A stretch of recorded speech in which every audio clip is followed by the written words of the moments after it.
Les états combinés vont nous permettre de gérer la visibilité des annotations 3D et de la géométrie. Une vue combinée permet d'afficher un assemblage dans différents états en mélangeant les représentations simplifiées, les sections, les orientations et les éclatées par exemple. En ajoutant des annotations à ces vues combinées, nous obtenons des états combinés. Il est possible d'avoir des résultats d'affichage similaires en utilisant les couches. Pour notre exemple, nous avons déjà créé une représentation simplifiée sans capot, un éclaté, une orientation 3D, ainsi qu'une section A. Nous allons créer une première vue combinée que nous allons nommer 3D éclaté.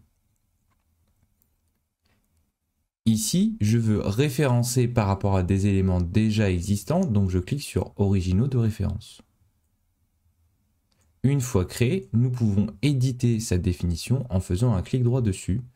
Nous allons ensuite attribuer les différents éléments créés au préalable pour cette vue combinée. Donc l'orientation 3D, la représentation sans capot, la section et l'éclaté.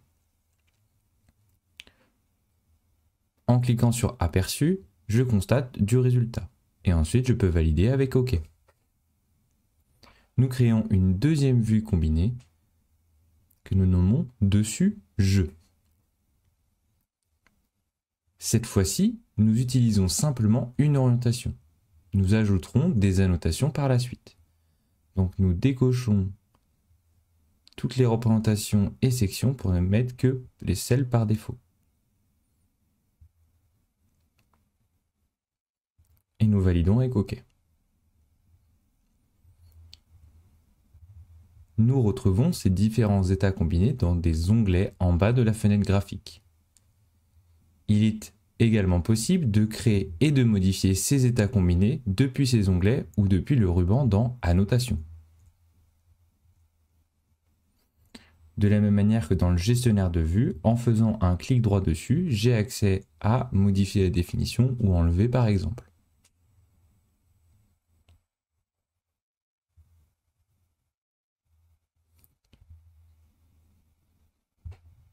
Nous souhaitons maintenant créer des cotes entre différents composants pour montrer le jeu que nous avons.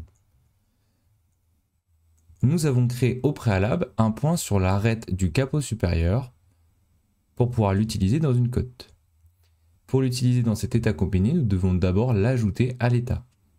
Ensuite, nous pouvons créer une cote entre le sommet et ce point de référence.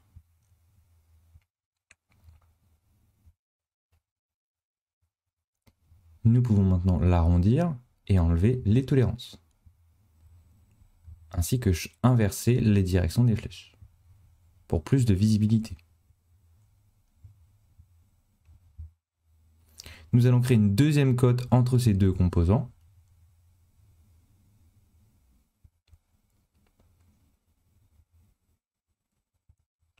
Et l'arrondir, enlever les tolérances de la même manière. Nous pourrions également créer une note dans ce plan d'annotation. Disons vérifier les jeux.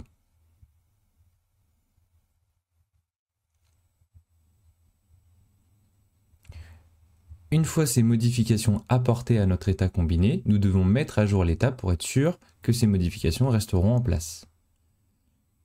Nous retrouvons les différents éléments que nous avons ajoutés à l'état dans l'arbre du modèle à gauche.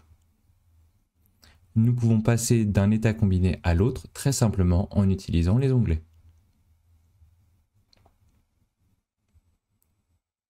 Nous nous rendons maintenant dans la mise en plan de cet assemblage. Nous allons créer une nouvelle vue et appliquer l'état combiné à celle-ci.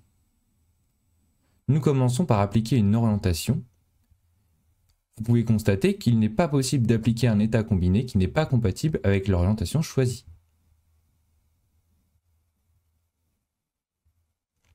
Ici, la section m'empêche de mettre le style d'affichage ombrage avec arête, donc je vais l'enlever.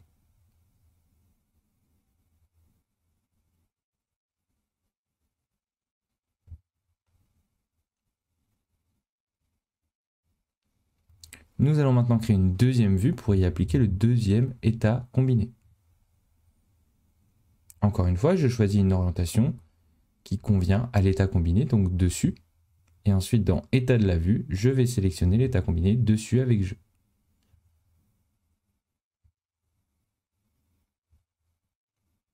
Constatez ici que les différentes cotes et notes, donc les annotations 3D que j'ai créées dans mon 3D, apparaissent dans cet état combiné.